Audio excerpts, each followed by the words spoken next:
Hi, everyone. Welcome to Menopause Chats. This time we will be talking with Dr. Amy Day, who is a women's health expert. I will let her tell you all the things she's an expert in because it's a lot and it's great. So I'm very excited to have you here, Dr. Day. Uh, Tell us a little bit about yourself and then about your journey as a woman in a body. That we are Yes. indeed, yes. So I'm a naturopathic doctor and then a Menopause Society certified practitioner as well, and really have specialized in women's health all of my career. While I was in school, this was back in like 2001.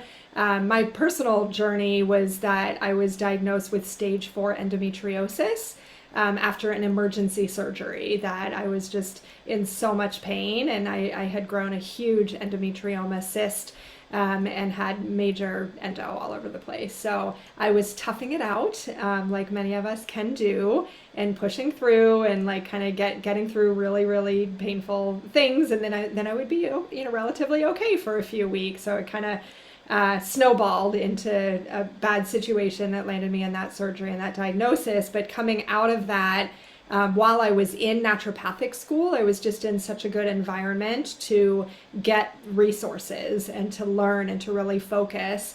And I chose at that time to really focus on women's health as my specialty and just wanted to learn everything that I could about women's bodies and hormones and everything, because I really clearly needed to take care of myself. So it was really that parallel journey of like learning and becoming a doctor at the same time that I was on my personal journey, with taking care of myself around the endo. And So probably such a gift to be able to like, oh, I know how to like help myself. But also might be a curse in some ways, right? It's like, oh, I know all these things and yeah, I think it makes me a much better doctor. I feel yeah. like I think that just being able to connect and understand how challenging things can be for patients, both in the symptoms that we deal with and in navigating healthcare. Like I really made a strong commitment to providing a very different experience of healthcare than what I was able to access and receive at the Yeah, so time. tell me a little bit about how you work with your clients Yeah, so or we patients, are, maybe not yeah, clients or patients. both. Yeah, we're really comprehensive and compassionate. So just that idea of really educating people, helping them understand what their options are, help them understand their bodies and what the signals mean, and putting the puzzle pieces together, and not just like treating one thing or one thing, like really looking at the whole person.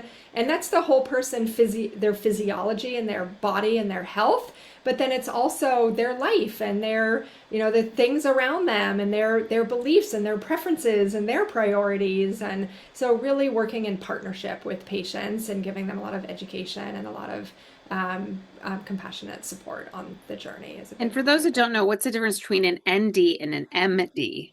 Yes. So, as an ND, a naturopathic doctor, I'm in the state of California. We are licensed as primary care doctors, and we do lab tests, we do diagnose, we treat diseases. So we that's very similar people are used to, but we take a very comprehensive, holistic approach to things.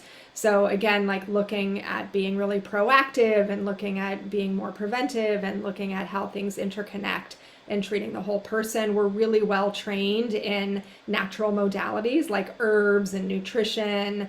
It's something that in conventional medicine, there's kind of this gap from either like do nothing or like just like very basic advice on like, well, lose weight or diet and exercise or something, like kind Thanks. of that, to the on the other end is like more dramatic interventions and medications, the surgeries, the procedures. There's a time and a place for everything, but to me there's this huge gap in between that I think naturopathic medicine serves really well. We understand conventional Western medicine, and we do a lot of things that are more integrative, holistic, and natural. So we can help people walk that line. Yeah. So. And between your training as an ND and also as a menopause, certified menopause provider, which I know you have to go through extra, like it's not just like you go, oh, cool, I took an online class and like that's it. Um, how does that, like, what have you learned through for the both of those that are the things that might help people watching or listening the most? Yeah. You know, I did get the Menopause Society certification because I know that that is recognized by a lot of people, and it's a resource that a lot of us providers can share with people. Like, this is how you can find someone who Yeah, and that's knows how I found about my doctor. menopause. Yeah. Great. Yeah, it's a really important resource like that. Honestly, in my studying for the certification, I learned very little. Mm, I not because there isn't much there. It's because right. I already Already knew it learned it. as a Yeah. naturopathic doctor. So Which is I as validating in some ways. Where it's like, it's oh, okay. validating, exactly. So there's some things like some of the, non-hormonal prescription medication things that are newer and that kind of stuff, like being up on those was helpful. And just knowing what the standard guidelines are is helpful. But as NDs, we always individualize. We always have that patient education and informed decision making and partnership. So, and my path in naturopathic school and then seeking education afterwards has always been in this realm of women's health and hormones, and the new, I'll put in quotes, new understanding of things is really not new. There's nuanced interpretation of the data that came out of the Women's Health Initiative trial back in 2002, but the information isn't different. It's just getting broadcast more widely now. Yeah. Yeah, Yeah, I we've guess with known that detail of like using a natural bioidentical progesterone instead of a synthetic progestin. We've known that all along. Going not non-oral routes for the estrogen decreases the risk. So more studies have come out to look at more nuanced details and confirm things. But that misinterpretation that scared everybody about right. hormone therapy so much did not affect the naturopathic profession as much as it affected the global And population. I mean, still in some ways is when I talk to women that they're like, "Oh, I can't go on hormones because they're bad for you." Yeah, yeah, And yeah. I have to remember that because to me, I'm like in this bubble of same. conversation with people who are, you're like, if you're watching podcasts or listening to things or reading books, or you're like, if you're looking for it, but if you're not looking into it, this has been the pervasive message for 24 years Yeah. now, is that hormone therapy is bad or dangerous, and we really know that that's not the case for most people, but it's, yes, that belief is still Yeah. widely And held. menopause seems to be having a moment in like media and stuff. Like what do you think that's attributed to? Great question. I think there's a few things that are really like all overlapping at the same time. One is the new guidelines. So the Menopause Society used to be called NAMS, or the North American Menopause Society. Now they're just called the Menopause Society. It's menopause.org is the website if people aren't familiar with that. They put out a new position statement in 2022, and that really that's something that a lot of conventional, OB-GYNs and primary care and everything look to for guidance. So that shifted things a lot. Also, very importantly, is social media and access to information, and more doctors sharing, speaking out, more, podcasts, like all of that. It's really this groundswell, I feel like, of energy from women and people who are experiencing perimenopause and menopause who want better answers. Like, you don't want to just be told, sorry, you have to tough it out. That's just how it is. Like, that's not an acceptable answer. And we're taking our power and looking for information and educating Yeah, ourselves because more. certainly my mother didn't have social media to turn to or to post about or to share or to reach out to other. You're only talking to your sort of, if you're talking about it at all, just the people that were close to you. And Right, you right. likely probably weren't talking about it. Right, more often than not even talking about it at Yeah. all. Yeah, or if you were talking about it, it was hot flashes, and that was kind of Right. the end of the conversation. Mhm. So now, really, more people are connecting the dots of understanding all the different kind of symptoms that can be related to hormone changes. But that doesn't mean that taking hormones is always the answer for things that could have to do with hormone changes. Right. Right. I'll tell you the problem I'm having right now, which is that I have a patch and I go to hot yoga and it comes off. I'm just like, Yeah. okay, you can't make these better. Like to me, like that's an Yeah. activity. Like it shouldn't come off. I get I'm sweating, Yeah. but like Yeah. people Yeah. sweat, it's like, oh, work out, but then if you're on this, this won't Yep, work. yep, yep, yep. I was just at a menopause boot camp, continuing education class, and someone posted in the chat something they put over top, and I'm Oh, gonna find that note for you yes, while we're please. talking. So I yes, re I reapplied it with a Band-Aid today, so yeah, that's kind of the thing. And is your patch a once a week or twice a twice week? a week. Okay, that's good because trying to make it a whole week with a Right. patch can be Yeah. really challenging too. Yeah. But So, I'm just like, and like, um, yeah, one of the days I go is the day I change it, so that's good. So it's always, yeah, but there yeah, are other yeah, days that I yeah. go as well. And I'm just like, Here's what the person wrote. yeah. I don't even know what this is, but Tegaderm, Okay, I'm gonna write it down. Tegaderm is what they put over their patch. Okay.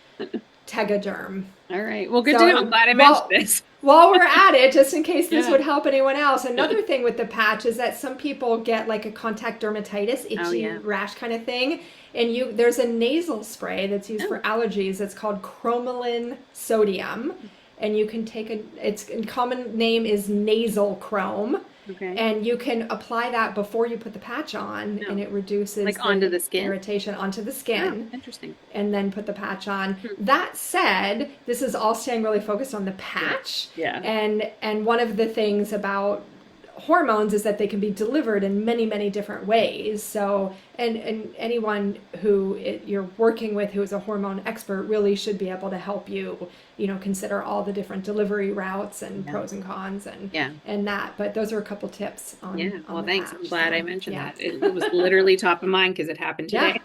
Yeah, yeah, yeah. Well, good These are deal real, then. these are real conversations. That's why I always say it's Yep. like real Yeah, conversations with real yeah, women. yeah. This is So it. here, Tegaderm, it's a transparent, sterile, waterproof Okay. dressing made by All right. 3M that can All right. protect wounds and tattoos while they Yeah, I was gonna heal. say it's So probably, I that's was thinking about it, I didn't know wound the name of it, care. like I've had tattoos, so I was like, oh, it's probably the same clear, Yeah, barrier yeah, that they put on a yeah, tattoo.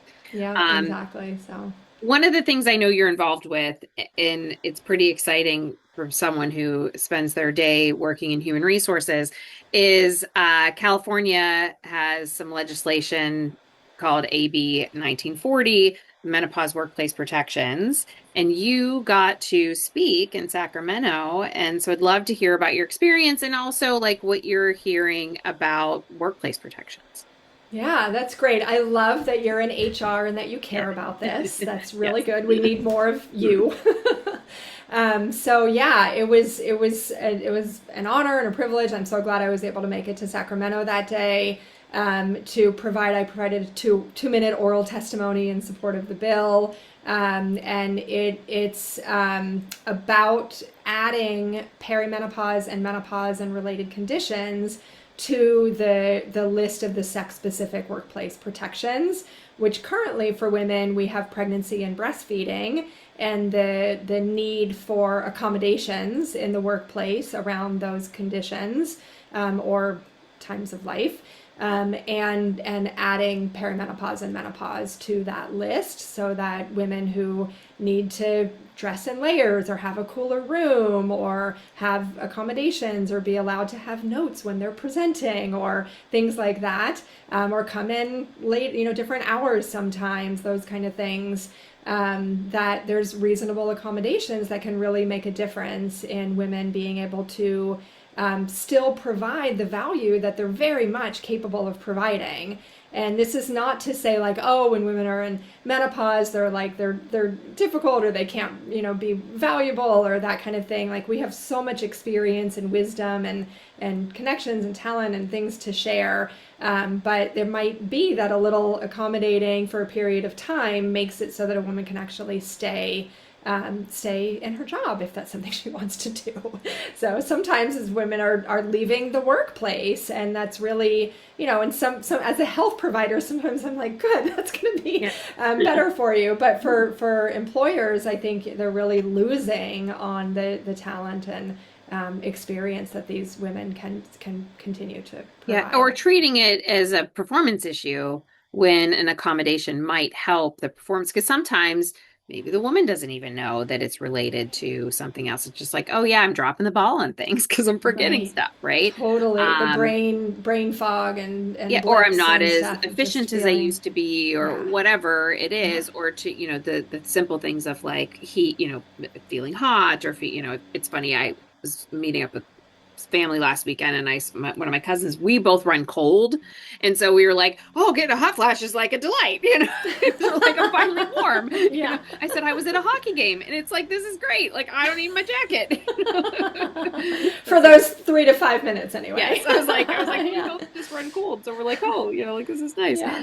Um, but yeah, like and I think there's some education that needs to be done too for employers, because even managers don't know, HR professionals don't know, to ask the questions or to think like, oh, could there be some underlying issue that's causing this person's performance, particularly if someone was a good performer up until this point and all of a sudden something's changed.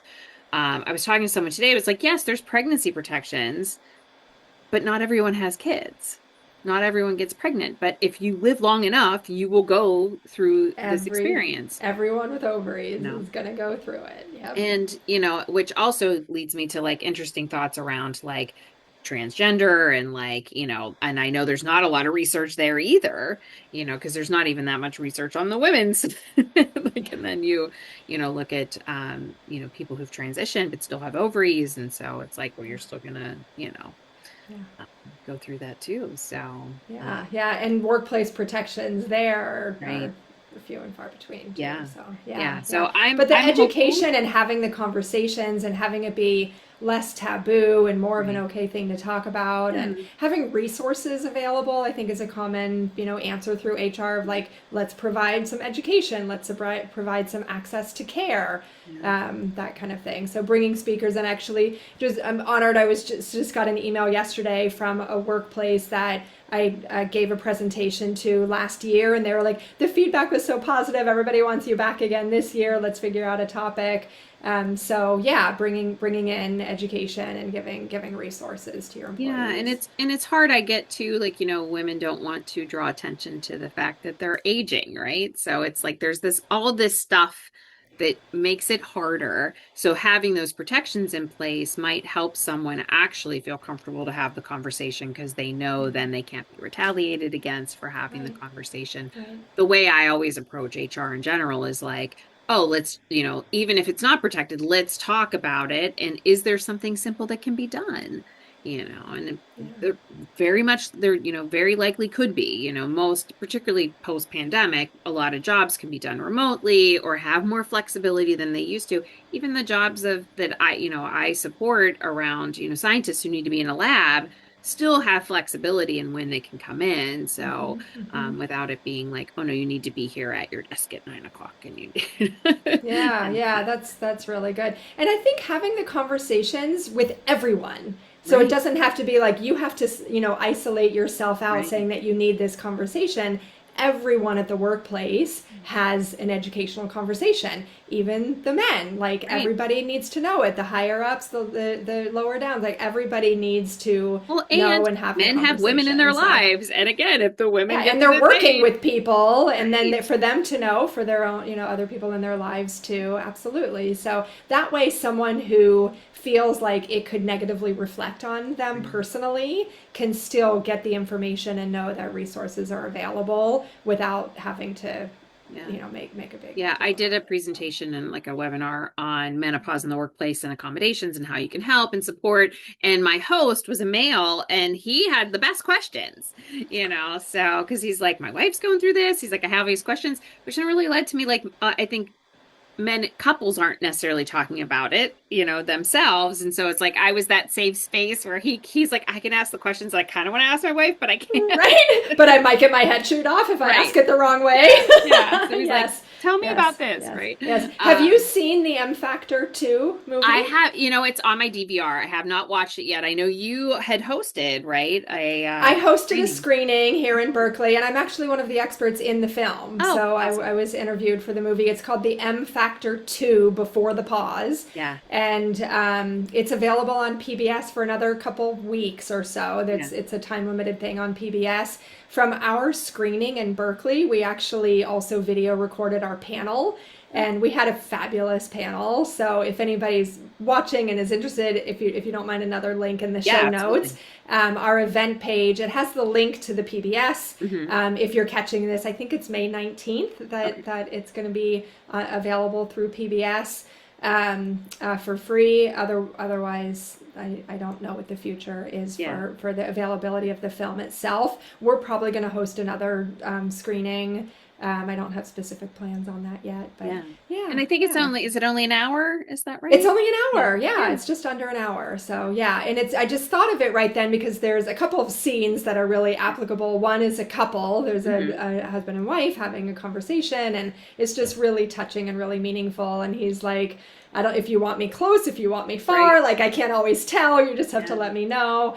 It's sweet. And there's also some scenes of a men's group Hmm. talking about menopause Yeah. and perimenopause and how it is with them and their wives and that kind of Yeah, stuff. So, yeah. I'm actually in a couple weeks speaking with a friend of mine, male friend of mine.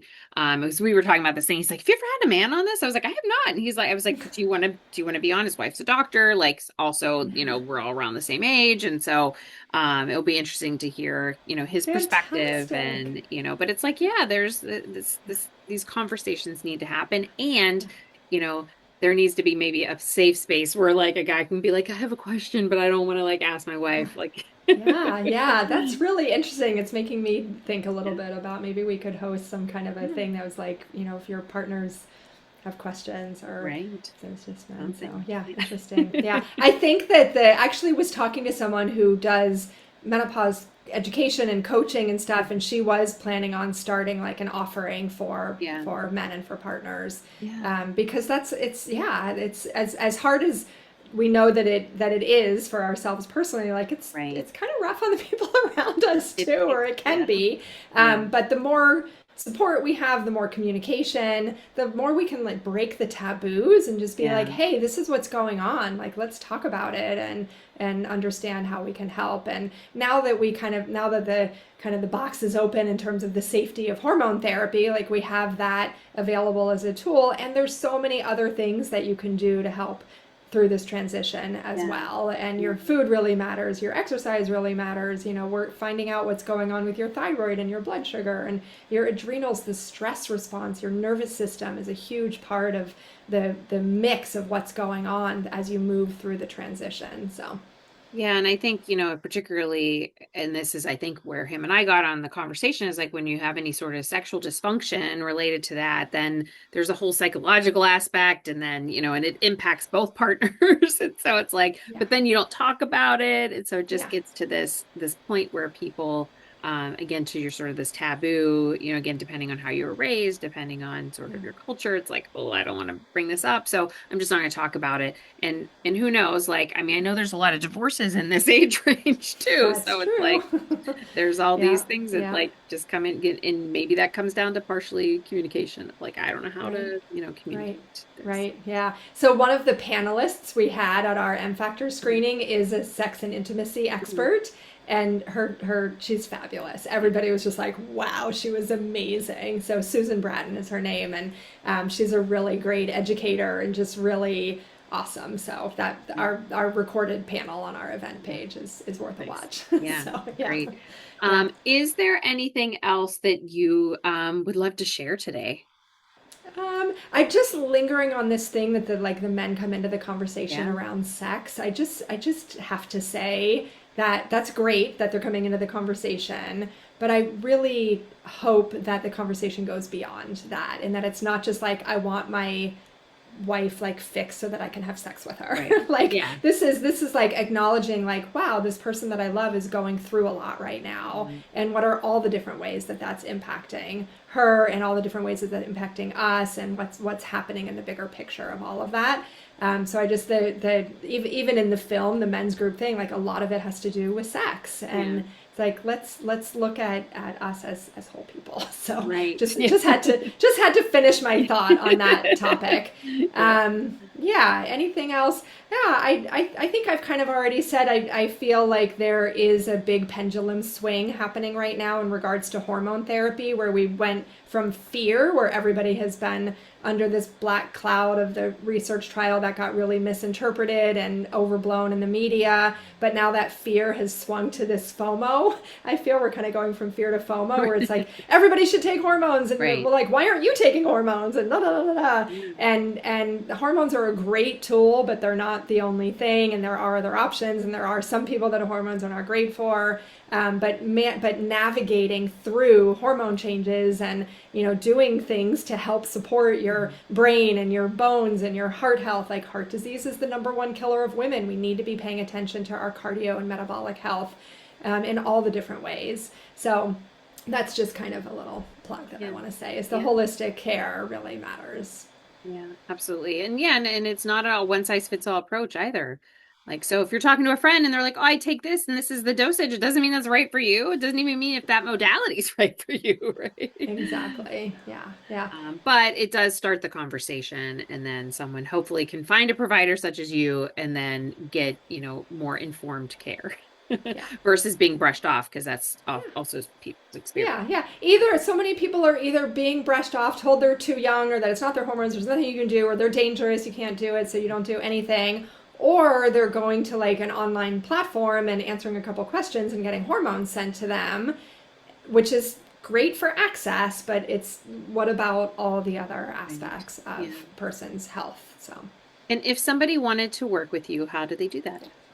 So we are supporting patients throughout all of California. So we are virtual practice. This background was my physical office, but we closed that down in the pandemic.